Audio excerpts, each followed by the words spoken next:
So let's then get to the college football playoff, because a couple of times you've mentioned, folks want to see how it shakes out, how that shakes out. Certainly Notre Dame being the most interested party on all of that. Who's deciding it? What's the decision-making process on what it's going to be, and what's the time frame? And because I would imagine that will be the impetus to create more super leagues, super conferences, and things like that. Wouldn't you agree? It could be or it could not be. It's what the structure. So they originally signed a 12-year deal on this is the college football playoff, and it's 4 teams, and it's just the 4 best teams, 4 at-large bids, if you will. And that ends after the 2026 season. There is no rollover. So something new has to be created for after 2026, which is 4 seasons away. They had a plan, and right now they had a plan in place to go to 12 teams with 6 automatic bids. So all the top 6 conference champions every year would get a bid. So you'd have your SEC, Big Ten, ACC, Big 12, and Pac-12, plus your really good Boise State team or a big Mid-American Conference team or someone from the America, whatever it would be, they would also get an automatic bid. So it's a real lifeline to those smaller leagues. And then you'd still have 6 at-large spots, which helps the SEC get 2, 3, 4 teams in, Notre Dame get in, multiple teams. So that plan was there.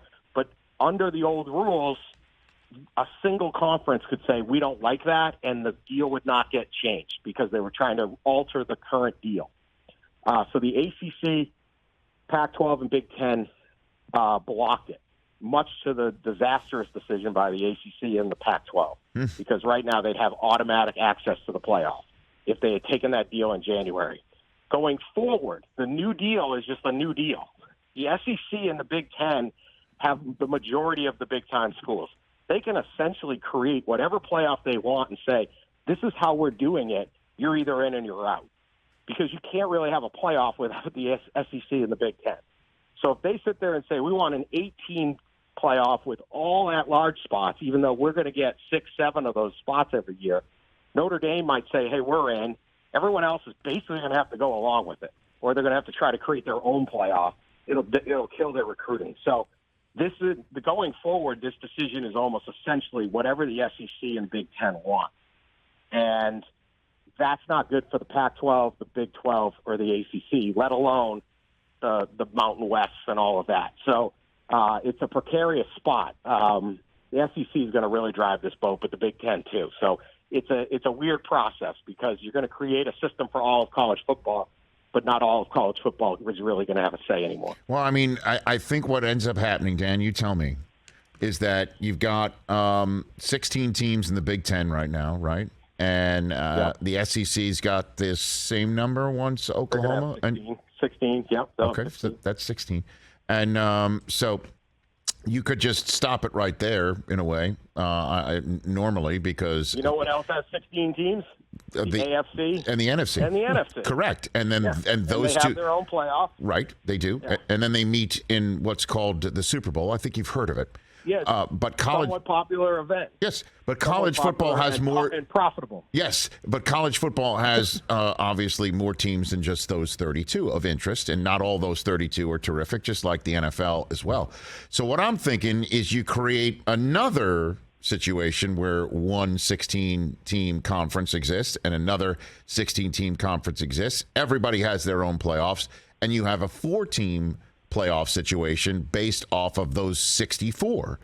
And some of those 64, you make a deal that can get relegated out, relegated in, things of that nature. And everybody's going to have to race for those 64 seats. And that's going to be a free-for-all. That's going to come based on maybe the accelerant is the name, image, and likeness deals that some of these teams can offer, or some conferences will close up their ranks to have their own NIL rules because they're not waiting around for anybody else, and some might be more of interest to others, and that's how players are going to get there, and that's how this is all going to go. I have no idea who's going to run it. Maybe it's Sankey. I don't know. But what do you think of that idea, Dan? What do you think? So the reason that's not a bad idea, by the way, and that would be a good solution. But that would mean the SEC and Big Ten would be ceding equal power to everybody else. And right now they control. Plus, where does Notre Dame fit in on that? But it's certainly possible there are 3 or 4 conferences. Anything is on the table at this point, and that's why getting rid of that playoff plan in January was such a terrible decision for everyone else in college football, because the SEC was driving it, and they were very magnanimous about saying, "Hey, you guys are in. The Big 12 is going to get in, even though they're not even close to as good as we are.